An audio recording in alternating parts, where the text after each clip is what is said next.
오늘 우리에게 주신 말씀은 사도행전 15장 11절에서 21절까지 말씀을 보도록 하겠습니다. 우리말 성경 154면 155면 정도가 되겠습니다. 사도행전 15장 11절부터 21절까지 말씀, 제가 한 절, 여러분이 한 절 교독하도록 하겠습니다. 11절 봅니다. 우리는 그들과 마찬가지로 주 예수의 은혜로 구원받는다고 믿습니다. 온 회중이 조용해지면서 바울과 바나바가 하는 말을 귀 기울여 들었습니다. 그들은 자신들을 통해 하나님께서 행하신 표적과 기사를 이야기해 그들이 이야기를 마치자 야고보가 받아 말했습니다. 형제들이여, 내 말을 들어보십시오. 하나님께서 자기 이름을 위해 처음에 어떻게 이방 사람들 가운데 백성을 불러내 찾아오셨는가를 시몬 베드로가 예언자들의 말씀도 이것과 일치합니다. 기록되기를 이 일 후에 내가 돌아와 다윗의 무너진 장막을 다시 지을 것이다. 폐허가 된 것을 내가 다시 짓고 내가 회복시킬 것이다. 그러면 남은 사람들과 내 이름으로 일컬음 받는 모든 이방 사람들이 주를 찾을 것이다. 이것은 오래전부터 이 일을 알게 해주신 여호와의 말씀이다 라고 했습니다. 그러므로 내 판단으로는 우리가 하나님께 돌아오는 이방 사람들을 괴롭게 해서는 안 된다고 생각합니다. 다만 우상으로 더러워진 음식과 음행과 목매어 죽인 짐승의 고기와 피는 멀리하라고 21절 봅니다. 오래전부터 모세의 율법이 각 도시에 전해져 안식일마다 회당에서 그것을 읽기 때문입니다. 아멘. 우리가 지난주에는 사도행전 14장을 같이 말씀을 보았습니다. 우리가 말씀을 더 보며 한 주간 동안 여러분들의 삶의 그 모든 여정 가운데 또 어려움과 또 실패들이 찾아오고 또는 우리 가운데 성공과 행복의 그런 낮과 밤이 이렇게 찾아올 때 우리는 그것을 마음을 잃지 말아라. 우리 밤이 찾아올 때 마음을 잃지 말아라. 그리고 우리에게 낮이 찾아올 때 우리가 하나님 앞에 더 겸손하게 나가자. 겸손하게 우리의 마음을 낮춰라라는 말씀을 보았습니다. 사도행전 15장의 말씀은 우리가 잘 알고 있는 대로 기독교 그 총회, 즉 예루살렘 교회의 어떤 총회를 하는 그 장면이 15장에 나오게 됩니다. 그 총회 안에서 이제 안건이 주어지는데 그 안건의 가장 중요한 핵심은 뭐냐면 이제 이방인들의 구원에 대한 문제였습니다. 구원받기 위해서 이방인들이 구원받으려면 할례와 율법을 받아야 하느냐, 아니면 그렇지 않고 오직 은혜다, 믿음으로 구원받는다. 이 두 안건에 대한 것으로 서로 분쟁, 서로 팽팽하게 맞서고 있는 것을 보게 됩니다. 율법을 지켜야 구원을 받는다. 아니다. 오직 은혜로 구원을 받는다라는 그 두 가지 안건으로 이제 팽팽히 맞서는 것을 봅니다. 밤늦게까지 회의를 합니다. 그리고 결과 이제 양측의 말을 다 듣고 난 다음에 이제 그 말을 들은 후에 그들의 이야기를 마치고 이게 야고보가 이제 받아 말했다라고 오늘 본문은 얘기합니다. 그 야고보가 이렇게 얘기합니다. 형제들이여, 내 말을 들어보십시오. 이 야고보는 그 예루살렘 총회에 가장 어떻게 보면 총회장, 예루살렘 교회 당회장, 담임 목사님의 어떤 역할을 가지고 있습니다. 이 야고보는 예수님의 친동생이며 그의 성품은 아주 온유한 성품을 가지고 있습니다. 우리가 잘 알고 있는 야고보서를 쓴 야고보를 가만히 보면 그 안에 그 내용이 들어 있습니다. 그 안에 보면 말로만의 믿음이 아닌 행위로 된 믿음을 몸소 실천한 자가 야고보였다라는 것입니다. 그래서 그가 이제 그 총회장격 때는 그가 이제 그들의 말을 다 들은 다음에 이제 말을 이제 이야기합니다. 그의 아름다운 성품을 가진 그가 하늘의 어떤 지혜와 그 지도자로서 또 탁월함의 그 모습을 가지고 그가 이제 말을 시작하니까 모든 사람들이 잠잠하게 그 말을 듣습니다. 그 말을 들으면서 그 내용들이 오늘 야고보서 15장에 오늘 본문에 이어서 계속 연결해서 이어지는 것을 봅니다. 야고보 사도를 통해서 그들이 팽팽하게 맞서고 있는 그 부분을 정말 우리가 구원에 대한 문제를 이야기했을 때 그것을 이제 어떻게 결론 지우고 있는지, 어떻게 야고보 사도가 얘기하고 있는지 우리가 결과적으로 결론은 우리가 잘 알고 있습니다. 구원은 오직 은혜로 우리가 구원을 받는다라는 것을 분명히 알고 있습니다.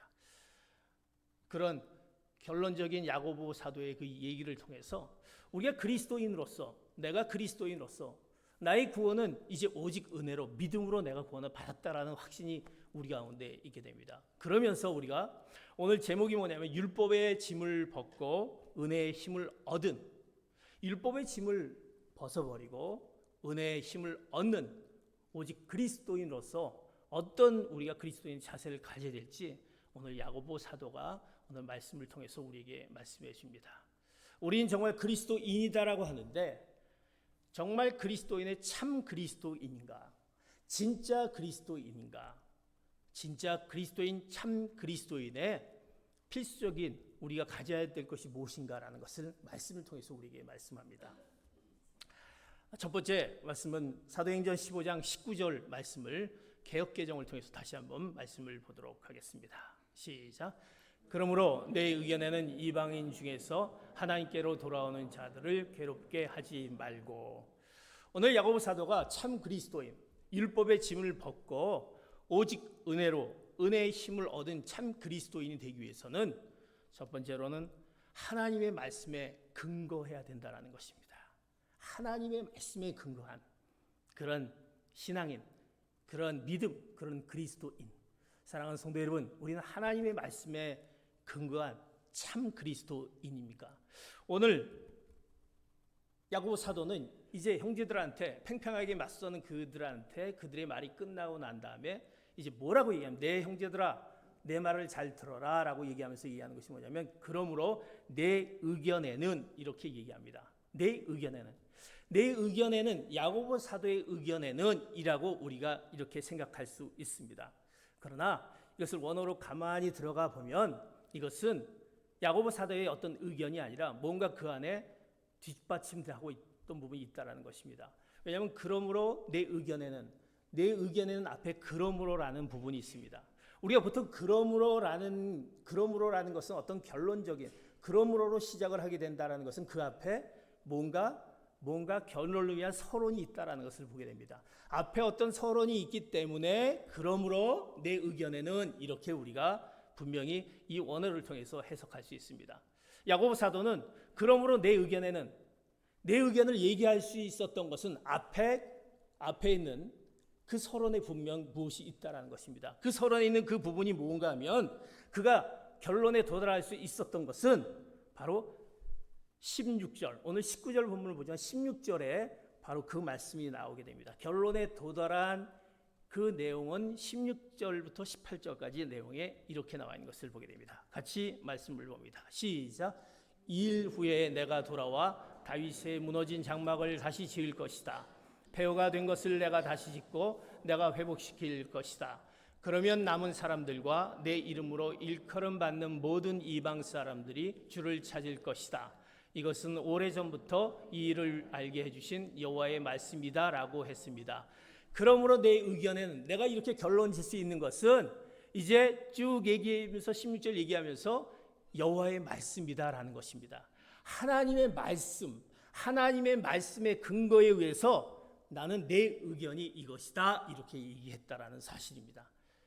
우리가 그리스도인으로서 정말 하나님의 말씀을 늘 우리 가운데 근거로 갖고 있는지, 여기 2일 후에라는 얘기가 나옵니다. 오늘 16절부터 18절의 얘기는 이 말씀을 보면 2일 후에, 어떻게 보면 교회 시대가 끝난 후에 하나님께서 백성들을 다시 영광스러운 민족으로 일으킨다. 즉 다윗의 자손에서 메시아가 나시고, 그리고 메시아를 통해서 선택된 유대인뿐만이 아니라 이방인들을 찾을 것이다.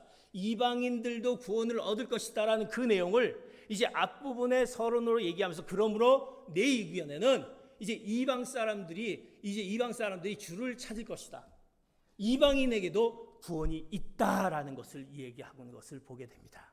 이방인, 율법과 할례와 그것을 지키지 않은 그들에게도 구원이 있다라는 것. 즉 다시 말해서 구원은 은혜로 구원을 받는다라는 것을 이야기하는 것을 보게 됩니다. 그러면서 이 야고보 사도는 가만히 이 이야기를 하면서 생각에 빠지면서 무슨 얘기냐면 우리가 이미 선지자가 예언한 말씀을 또 떠오르게 됩니다. 선지자가 예언한 말씀. 이 예언한 말씀은 아모스서 9장 11절에서 12절 말씀인데 이 말씀이 지금 사도행전 16절에서 18절의 말씀과 동일한 내용의 말씀으로 이미 구약에 예언한 대로 내가 이렇게 하나님의 말씀에 근거해서 얘기하는데 그것은 이미 구약에 예언한 대로 선지자가 예언한 것을 내가 근거해서 얘기한다라고 말합니다. 자, 아모스서 9장 11절 12절을 같이 보겠습니다. 시작. 그날에 내가 다윗의 무너진 초막을 일으키고 허물어진 곳을 메울 것이다. 무너진 것을 일으켜서 다시 옛날처럼 세울 것이다. 이스라엘이 에돔에 남은 사람들과 하나님의 이름으로 불리는 모든 민족을 지배하게 될 것이다.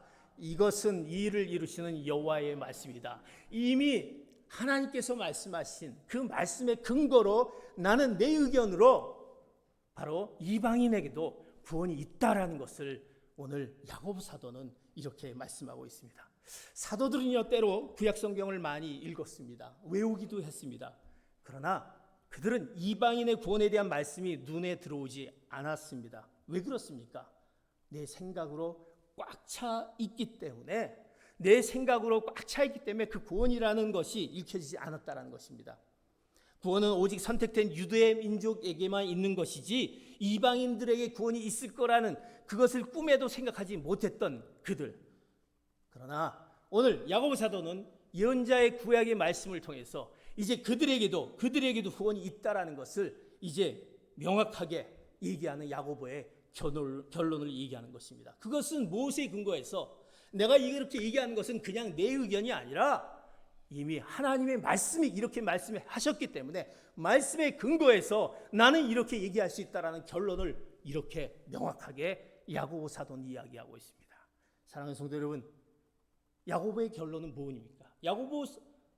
그의 결론은 무엇입니까? 이방인을 부르신 하나님, 이방인을 찾으시는 하나님, 구약의 예언대로 이방인을 구원하시는 하나님의 그 놀라운 그 은혜를 오늘 야고보는 얘기하고 있다는 것입니다. 많은 사람들이 신앙생활을 합니다. 그리고 우리는 또 그리스도인들입니다. 그런데 우리는 어떻습니까? 우리는 자기 자신의 과거와 자기 자신의 경험을 믿고 살게 됩니다. 어떻게 보면 내 경험, 내 지식, 내 아집, 문화, 전통을 그것을 고집하며 살아갑니다. 그래 내 목소리를 높이기도 하고 내 의견을 내기도 합니다. 가만히 들어보면 그리스도인이지만 하나님의 말씀이 그 안에 근거가 되어 있지 않은 것을 보게 됩니다. 내 생각, 내 편견, 내가 알고 있는 지식 이것으로 얘기하는 우리 그리스도인의 모습. 사랑하는 성도 여러분, 여러분 어떻습니까? 여러분의 신앙생활, 여러분이 그리스도인이라고 하면서 내가 결정하고 있는 것, 또 내가 믿음 생활을 하고 있는 그 모든 것이 하나님의 말씀을 따라서 그 하나님의 말씀의 근거에 따라서 하고 있는지, 내가 생활하고 있는 그 모습이 하나님의 말씀 가운데 그 중심을 가지고 내가 믿음 생활하면서 그 그리스도인의 모습으로 살아가는지, 그렇지 않다고 한다면 우리는 오늘 이 말씀을 통해서 우리는 깨닫게 하는 야고보 사도의 우리에게 네가 정말 그리스도인, 은혜를 입은 그리스도인이다라고 한다면 하나님의 말씀에 근거한 그런 삶을 살아야 된다. 하나님의 말씀에 근거한 기준이 너희 안에 있어야 된다라고 말씀하고 있다라는 것입니다. 훗날 우리가 하나님을 만나게 됩니다. 언젠가 하나님을 우리가 만나게 됐을 때 하나님께서 내가 내게 준 뜻을 그렇게 모르고 너는 어떻게 살아왔는지, 너는 왜 내가 너에게 이렇게 하나님 말씀 가운데 말씀을 통해서 너에게 이런 뜻을 허락해 주고 줬는데 왜 그 뜻대로 살아오지 못했는지, 왜 그 뜻대로 살아오지 않고 정반대로 너로 살아오는지 모르겠다라고 그렇게 우리에게 물으신다고 하면 우리 뭐라고 대답하겠습니까? 하나님, 저는 말씀대로 살아왔습니다. 하나님, 저는 내가 생각했던 것, 내가 했던 경험들, 내가 했던 그 모든 이런 것들로 내 이 뜻대로 살아왔지 하나님의 말씀대로 살아왔는지, 우리 분명히 그 물음에 대답을 해야 할 것입니다. 사랑하는 성도, 그러기 위해서 우리는 하나님의 말씀을 알아야 되는 것입니다. 하나님의 말씀을 사모해야 될 것이고, 하나님의 말씀을 알기에 우리는 더욱더 열심을 내야 하게 되고, 그 하나님이 우리에게 말씀해 주시는 것이 무엇인가, 우리가 그리스도인으로서 살아가기 위해서 그 말씀이 무엇인가 그것을 알려고 하는 우리의 그런 신앙의 모습이 우리 가운데 있어야 될 줄 압니다. 사랑하는 성도 여러분, 하나님의 말씀에 근거한 참 그리스도인이 되기를 축복합니다. 이것이 오늘 야고보 사도가 우리에게 얘기하는 첫 번째 우리에게 말씀인 것입니다. 그러면서 이제 야고보 사도는 그 말씀을 하면서 하나님의 말씀에 근거한 그리스도인은 이제 어떤 삶을 살아갈 수 있느냐라는 것을 또 우리에게 말씀해 줍니다. 우리가 너무 잘 알고 있는 사도행전 15장 11절 말씀 또 이렇게 이야기합니다. 시작. 우리는 그들과 마찬가지로 주 예수의 은혜로 구원받는다고 믿습니다. 아멘. 이제 우리 하나님의 말씀에 근거한 우리들이 어떠한 삶을 살아야 되느냐? 바로 오직 은혜로, 주 예수 그리스도의 은혜로 삶을 살아가야 될 줄 믿습니다. 주 예수 그리스도의 은혜로 우리가 살아가는 것은 그리스도의 은혜로 살아가는 것입니다. 이 은혜로 살아가는 것이 바로 베드로의 설교인 것입니다. 오늘 베드로의 설교가 무엇으로 주 예수의 은혜로 구원받는다라는 그 말씀, 오직 은혜로 구원받는다, 이 베드로의 결론을 야고보가 사실 14절에 요약하고 있습니다. 사도행전 15장 14절에 이렇게 주 예수의 은혜로 구원받는다라는 것을 이렇게 요약합니다. 시작. 하나님께서 자기 이름을 위해 처음에 어떻게 이방 사람들 가운데 백성을 불러내 찾아오셨는가를 시몬 베드로가 말해 주었습니다. 시몬 베드로의 이야기를 야고보가 요약하는데 바로 어떻게 요약합니까? 바로 이방 사람들 가운데 백성을 불러 찾아오셨는지, 그리고 이것을 아까 얘기했지만 아모스서, 구약의 그 선지자 아모스서를 인용해서 자기 의견을 내놓고 이제 결론적으로 아까 얘기했던 결론적으로 그러므로 내 의견으로는 내 판단으로는 하나님께 돌아오는 이방 사람들을 괴롭게 해서는 안 된다라고 얘기합니다. 하나님께로 돌아오는 이방 사람들, 은혜로 우리가 구원받은 자이기 때문에, 은혜로 사는 자들이기 때문에 이방 사람들, 하나님을 모르는 자들을 너희들이 괴롭게 해서 안 된다, 그들을 정죄해서 안 된다라고 말하고 있다는 것입니다. 무엇입니까? 오직 은혜로 구원받았으니까 이제 그 이상의 짐을, 그 율법적인 이방인들에게 율법이나 전통을 강요하면서 그들에게 너희들은 구원을 못 받는다, 그렇게 하지 말라, 이렇게 말씀하고 있습니다. 왜 너희들의 삶이 하나님의 말씀을 근거로 하는데, 왜 은혜로 사는데 왜 자꾸 이렇게 그것을 가지고 그들을 강요하고 율법적으로 이렇게 하느냐라고 얘기하는 것입니다. 그것은 뭐냐? 우리의 삶이 오직 은혜로 산다라는 그 삶, 이방 사람들에도 그들에게도 구원이 있다라는 것을 우리가 아는, 오직 은혜로 삶을 사는 것을 우리가 알아야 된다라고 말씀하고 있습니다. 사랑하는 성도 여러분, 우리 그리스도인들은 오직 은혜로 사는 삶을 살아야 된다라고 오늘 야고보 사도는 우리에게 더 명확하게 이야기하고 있습니다. 마틴 루터가 종교개혁을 일으킬 때 세 가지를 외쳤습니다. 그것이 무엇입니까? 오직 은혜, 오직 말씀, 오직 믿음이었습니다. 은혜, 말씀, 믿음이었습니다. 그래서 우리는 오직 은혜만을 전파해야 되는 것입니다. 우리 교회 안에서 오직 은혜를 강조하며 오직 은혜를 가르치는 교회가 된 우리 교회가 되어야 될 것입니다. 그리스도인이라면 오직 은혜로 살아가는 자들인 것입니다. 하나님 앞에서 우리가 외치는 것은 오직 은혜인 것입니다. 그래서 우리는 오직 은혜만이, 은혜로 모든 것을 우리가 할 수 있다라는 것, 그래서 우리가 남들을 대할 때도 은혜로 대해야 될 것이고, 우리가 가정 안에서도 그 은혜로, 가정 안에서의 그 모든 것이 은혜로 이루어져야 되는 것이고, 성도들 간에서도 그 은혜가 떠나지 말아야 되는 것이고, 우리가 남편을, 아내를 바라보는 것도 은혜로 바라봐야 되는 것이고, 이웃을 바라보는 것도 은혜로 바라보는 것입니다. 내 생각으로, 내 편견으로, 판단으로 바라보는 것이 아니라 하나님이 나에게 허락하신 그 은혜로 그들을 바라볼 때 우리가 하나님이 원하신 참 그리스도인, 은혜를 받은 자의 모습인 것을 보게 됩니다. 사랑하는 성도 여러분, 은혜를 받은 자는 어떤 자들입니까? 우리가 은혜를 받은 자는 어떤 자입니까? 내가 깨지는 삶을 살아가는 것입니다.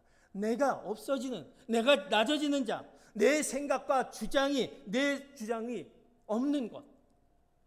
하나님이 내 생각보다 더 위에 계시기 때문에, 하나님의 말씀이 더 위에 있기 때문에 내 생각을 내려놓고 하나님의 뜻을, 하나님의 말씀대로 살아가는 그 자가 바로 은혜로운 자다라는 것입니다. 은혜를 갖고 사는 자인 것입니다.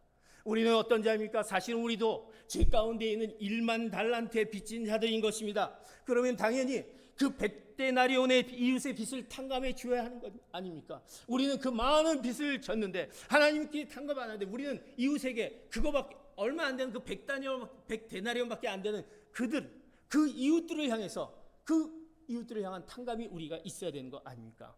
그런데 우리 그리스도인은 어떻습니까? 우리는 모르게 우리 스스로가 그 정죄에 빠지게 됩니다. 그것 때문에 얼마나 너무 힘든 삶을 살게 됩니다. 또 우리는 사람들과의 어떤 만남을 갖게 되면 은혜로 우리가 모든 것을 대해야 되는데, 만나면 남들을 또 판단하고 남들을 지적하고, 또 우리가 내가 이렇게 된 것은 내 때문에 그런 것이 아니라 남의 탓으로 돌리는, 우리는 좀 더 우리 삶이 은혜 가운데 은혜로 사는 사람이라면 우리는 좀 너그러운 삶, 남을 용납하는 삶, 남의 실수를 덮어주는 삶, 남의 허물을 용서해주는 그 삶을 살아야 되는 자가 바로 오직 은혜의 삶을 살아가는 것입니다. 우리가 그런 삶을 살아가지 못하기 때문에 우리가 참 그리스도인의 모습의 삶을 살지 못하는 것을 보게 됩니다. 사랑하는 성도 여러분, 우리는 오직 은혜로 구원받았습니다. 은혜의 삶을 살아가는 자로서, 이제 우리가 은혜를 가진 자로서, 우리가 아무리 더러운 해변가에 널려 있는 그 해변가에 그 많은 그 오물이 있어도 그 바닷가에 있는 그 바다의 파도가 휩쓸리고 지나갔을 때 그 모래는 깨끗해지는 것을 보게 됩니다. 그것은 무엇입니까? 은혜의 파도, 바로 은혜다라는 것입니다. 내 죄가 아무리 더러워도 하나님의 은혜의 파도가 한번 나를 휩쓸고 지나가면 내 마음이 깨끗해지는 것처럼, 이제 우리 마음 가운데 오직 하나님의 은혜 가운데 내가 있기에 그 은혜로 우리가 참 그리스도인으로 다른 이들을 대하며 그들에게 복음을 전하는, 은혜의 복음을 전하는 귀한 우리의 성도가 되어야한다는 오늘 야고보서의 말씀을 통해서, 사랑하는 성도 여러분, 오직 은혜로 살아가는 여러분 되시기를 축복합니다. 하나님께로 우리가 은혜를 받았기 때문에 오직 은혜로서의 그 삶, 나의 모든 지금 힘들고 어려운 가운데 있는, 또 관계 가운데 어려운 가운데 그 모든 것들을 왜 해결하지 못합니까? 내가 그 은혜를 받은 자라고 한다면, 내가 그 은혜로 그들을 용납하고 그들을 받아준다고 한다면 그것이 어려울 것이 없다라는 것입니다. 이제 오직 은혜의 삶을 살아가는 귀한 성도 여러분 되시기를 축복합니다. 우리는 은혜를 받은 자이기 때문입니다. 우리는 은혜의 삶을 살아가는 은혜 받은 자로서, 은혜 받은 자의 그리스도인 것입니다. 은혜 받은 자의 삶, 구원받은 자의 삶은, 자, 그렇다면 이제 어떤 또 우리의 삶을 살아가야 될지, 오늘 우리에게 은혜 받은 자로서 삶을 살아가는 자의 그 모습을 성경은 또 우리가 이렇게 말씀합니다. 사도행전 15장 29절의 말씀 같이 보도록 하겠습니다. 사도행전 15장 29절 말씀 시작. 우상의 제물과 피와 목매어 죽인 것과 음행을 멀리할지라. 이에 스스로 상가면 잘되리라. 평안함을 원하노라 하였더라. 사도행전 15장 20절 또 보도록 하겠습니다. 사도행전 15장 20절 말씀입니다. 시작. 다만 우상으로 더러워진 음식과 음행과 목매어 죽인 짐승의 고기와 피는 멀리하라고 편지하는 것이 좋겠습니다. 이제 오직 은혜로 우리가 구원받았다, 오직 은혜의 삶을 살아라고 말씀하면서, 이제 우리에게 그 삶은 어떤 삶의 모습으로 나타나면, 오늘 20절과 개역개정 29절에 이렇게 얘기합니다. 뭐라고 얘기하면, 우상의 제물과 피와 목매어 죽인 것과 음행을 멀리하라 라고 얘기합니다. 그러면서 29절에는 멀리할지라 하면서 이에 스스로 삼가면 이렇게 얘기합니다. 우리 많은 그리스도인들이요, 둘 중에 하나에 치우치는 것을 보게 됩니다. 뭐냐면, 이제 우리가 은혜의 삶을 살아가야 합니다. 은혜 가운데 있습니다. 그런데 그 은혜를 강조하다 보면 우리가 어떤 일들이 생기냐면 방종한다라는 것입니다. 은혜를 너무 강조하다 보면 우리의 생각들이 이제 방종으로 흘러갑니다. 그래서 오늘 야고보 사도가 얘기하는 세 번째 얘기는, 은혜의 삶을 살기 위해서 우리가 해야 될 것은 오늘 말씀대로 스스로 삼가라라고 얘기합니다. 개역개정 15장 29절에 스스로 삼가라. 하나님은 그리스도인이라면 스스로 삼갈 줄 알아야 된다는 것입니다. 뭔가 우리가 하지 말아야 된다라, 이것은 남에게 삼가라는 것이 아니라 자신의 스스로 삼가라, 이렇게 본문은 이야기하고 있습니다. 야고보는 회의를 하고 나서 우리가 오직 은혜로 구원받는다라고 이야기를 하였습니다. 그것을 바나바와 바울은 손을 들어 주었고, 그러나 유대인들과 바리새파 사람들에게는 그 말이 상처를 입히게 됩니다. 그들은 율법과 할례를 강조했기 때문이다. 그러나 그들의 주장도 일리가 있다라고 생각을 했습니다. 그래서 이렇게 얘기합니다. 율법도 잘 사용하면 좋을 것이다 라는 것입니다. 그래서 그 말씀 가운데 너희들 스스로 삼가라 그러면서 그들이 주장하는 일부를 수용합니다. 그 주장한 일부가 오늘 본문에 나와 있는 그 네 가지, 삼가라는 네 가지 내용입니다. 우상의 제물과 피와 몸매어 죽인 것과 음행을 멀리하라. 이것을 삼가라 이렇게 얘기합니다. 이 네 가지 우상에 대한 이야기를 이제 삼가라라고 이야기합니다. 어떻게 보면 그 당시에 이 우상 제물은 우상 숭배와 연관이 되어 있다는 것을 봅니다. 그 당시에 그들이 이제 제사를 드리게 됩니다. 그리고 제사를 드린 다음에 또 술을 마십니다. 그리고 신전에 이제 성경에 보면 3,000명의 그 창녀들이 있습니다. 그들과 잠자리를 같이 합니다. 야고보는 이제 그곳에서 피를 마시고 몸매어 죽인 짐승을 먹는 유대인들이 아주 금기시켰던 것을 삼가라라고 얘기하면서 이것은 율법이 아니지만 스스로 삼가라고 얘기합니다.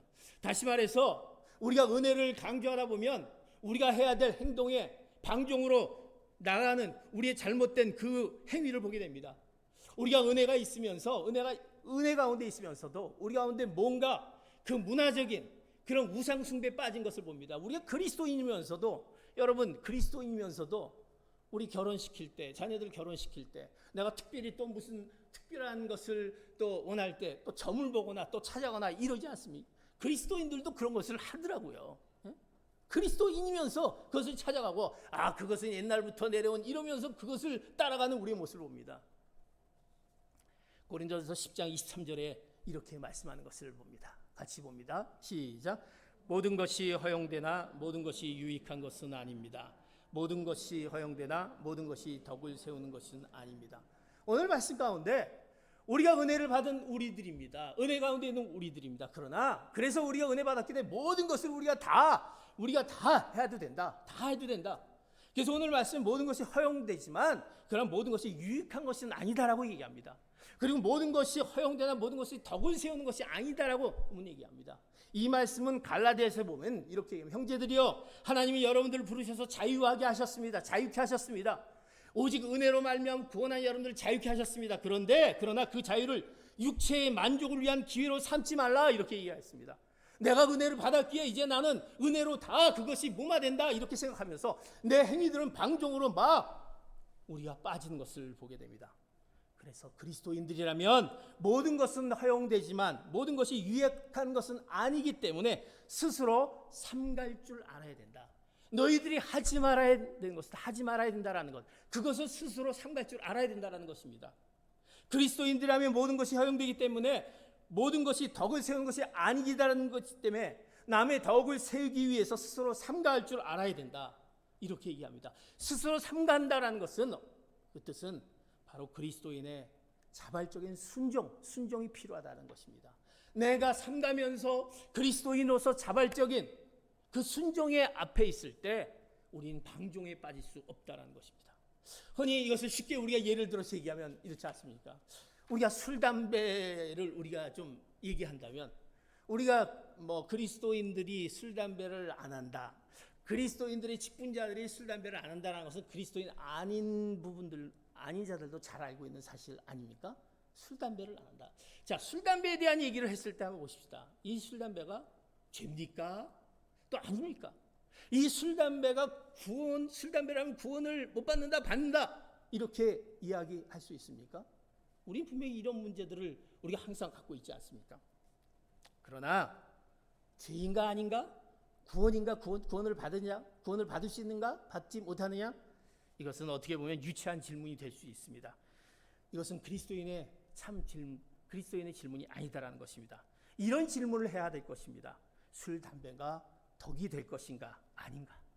그래서 그리스도인들이라면 스스로 삼갈 줄 알아야 된다는 것입니다.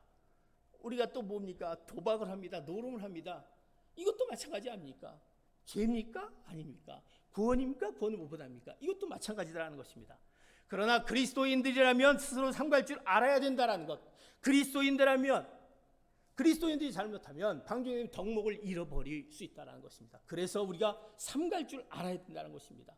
은혜를 가르쳐 놓으면 오직 은혜이기 때문에 술이 죄인가? 아니 뭐 이게 죄가 아닌데, 이 구원하고 관계없는데 막 마십니다. 이거는 뭔가 그리스도인의 덕목을 모르는 것입니다. 우리 스스로 삼가할 줄 알아야 된다라는 것입니다. 내가 그리스도인이라면 스스로 삼가할 줄, 이것이 모든 것은 허용되나 유익하지 못할 수도 있다라는 그 말씀 가운데, 그래서 이 우상 숭배에 관한 이 부분도 너희들이 삼가할 줄 알아야 된다, 이것을 얘기합니다. 좀 더 나가서 우리가 한번 이런 얘기 해볼 수 있습니다. 우리가 하나님 앞에 나와서 헌금을 드립니다. 여러분들이 주님 앞에 나와서 들어올 때 주님 앞에 헌금을 드립니다. 또 헌금 앞에 또 주님이 명령하신 또 11조를 드립니다. 이것을 보면서 이거를 헌금을 안 드리면 죄인가? 아닌가? 이거 헌금을 안 드리면 구원을 못 받았나? 받지 못했는가? 우리는 이렇게 얘기할 수 있습니다. 우리가 신약에 사는 사람들에게는 율법적인 것이 아무것도 없다라는 것입니다. 그러나 율법적으로 생각하지 말아야 될 것입니다. 우리가 왜 하나님 앞에 예물을 드리고 헌금을 드립니까? 하나님을 사랑하기 때문에, 하나님의 명령에게 자발적인 순종이 있다라는 것입니다. 하나님이 나에게 허락하신 그 오직 은혜가 있기 때문에 그 사랑 앞에 내가 그 예물을 드리고, 이것이 쓰여짐을 통해서 하나님께 영광 올려드린 그 마음으로 우리가 드리는 것이 아닙니까? 우리가 주일 예배에 나오게 됩니다. 주일 예배를 나와야 되는데 내가 주일 예배를 드리지 못한다. 주일 예배를 드리지 못하면 이것은 죄인가? 죄가 아닌가? 이것은 구원을 받지 못한 것과 관계가 있는가? 또 이런 우리가 고민을 하게 됩니다. 그러나 주일 예배를 드린 것은 무엇입니까? 율법 때문에 드리는 것이 아니라 하나님이 우리 예배를 기뻐 받으시기 때문에, 그 기쁨 가운데 우리가 하나님께 너무나도 감사하기 때문에 이 거룩한 주일 앞에 나와서 하나님께 예배를 드린다라는 그 자발적인 순종이 하나님 앞에 나와 예배자로 나오게 하는 것입니다. 그래서 우리가 스스로 우리 그런 것들을 삼가하는 가운데 하나님께 영광 올려드리며 하나님 기뻐하시는 우리의 그 삶을, 참 그리스도인의 삶을 살아가게 되는 것입니다. 사랑하는 성도 여러분, 오직 은혜를 받은 자로서 우리가 우리 삶 가운데 스스로 삼가할 수 있는 여러분 되시기를 축복합니다. 이런 아주 실화가 있더라고요. 교회 장로님이 한 분 계셨습니다. 이게 실질적인 교회 장로님인데 그 장로님 이제 집사 때의 일이었다고 합니다. 근데 이 장로님이 이제 장성이셨어요. 별이 하나인 이제 그 장로님이시고, 이제 그때는 집사일 때, 별 하나 있을 때는 집사였댔는데, 그 당시에 이제 그 박정희 대통령 그 당시였다고 합니다. 근데 주일날 갑자기 그냥 긴급 회의를 열게 된 거예요. 그래서 긴급 회의를 열어서 이제 장성들이 다 모여서 이제 회의를 하게 됩니다. 시간을 이제 아침 일찍부터 불러서 하는데 회의가 끝날 생각을 하지 않습니다. 시간은 점점 가는데, 가만히 보니까 이 집사님은 내가 예배를 드리러 갈 시간이 가까웠는데 이게 끝날 생각을 안 하는 거예요. 점점 가까이 오는데 시간이 다가옵니다. 이 집사님은 거의 다가올 무렵에 이제 이렇게 제가 드릴 말씀이 있습니다. 저는 크리스찬인데 제가 예배를 가야 되는데 이제 저는 이제 나가봐야 될 것 같습니다. 이 기가 막힌 거죠. 지금 이런 중대회의에 대통령 앞에서 그런 얘기를 하니, 그러니 박정희 대통령이 얼마나 화가 났겠어요. 뭐 화를 내며 욕설을 하면서 당장 앉으라고 얘기합니다. 근데 그 집사님은 그 자리에서 어떤 행동을 했냐면, 자기가 이제 그분은 그 당시에 별이 하나였다고 합니다. 그 별 하나를 딱 내려놓고 그 자리를 박차고 나왔다고 합니다. 근데 그 다음날 박정희 대통령이 불렀다고 합니다. 불렀더니 박정희 대통령이 이렇게 얘기했다고 합니다. 나도 군인 출신인데 자네 기계가 대단하네. 그 정도 배짱이면 이제 해병대 사령관으로 가도 되겠네. 그러면서 별 하나를 더 달아줬다라는 얘기입니다. 이제 장로님이 돼서 이제 했던 그 얘기를 하게 됩니다. 어떻게 보면 우리가 웃을 수도 있는 얘기지 못이지만 그 집사님의 어떤 고백인 것입니다. 사랑하는 성도 여러분, 스스로 삼가라 하는 것이 이렇듯 매우 중요한 것입니다. 율법 때문이면 잘못입니다. 우리 그리스도인이라면 스스로 삼갈 때 하나님께서 영광 받으시고 우리 앞길에 하나님께서 우리를 통한 그 축복의 놀라운 은혜가 우리에게 더해줄 줄 믿습니다. 우리가 은혜로 구원받은 자로서 우리의 삶 가운데 우리가 그리스도인으로서 삼가야 될 부분들이 얼마나 많이 있는지, 우리는 오늘 말씀 가운데 우리가 율법의 어떤 짐을 벗고 은혜의 힘을 얻고 사는 참 그리스도인 되기 위해서 오늘 우리 말씀 가운데 우리는 하나님의 말씀에 근거한 우리의 삶을 살아가시기를 바랍니다. 그래서 빌립보서 1장 27절에 우리의 삶을 이렇게 얘기합니다. 빌립보서 1장 27절 말씀입니다. 시작. 여러분은 그리스도의 복음에 합당한 생활을 하십시오. 이것은 내가 가서 여러분을 보든지 떠나 있든지 여러분이 한 성령 안에 굳건히 서서 한 마음으로 복음 안에서 믿음의 생활을 위해 함께 달려 나간다는 소식을 듣기 위함입니다. 그래서 그리스도인은 어떤 생활을 했냐? 그리스도인의 복음에 합당한 생활을 하십시오. 그리스도인의 복음에 합당한 생활이라는 것은 그런 시민, 그리스도의 그 놀람, 하늘의 시민권을 가진 자로서 그리스도의 복음에 합당한 생활을 하라고 말씀하고 있습니다.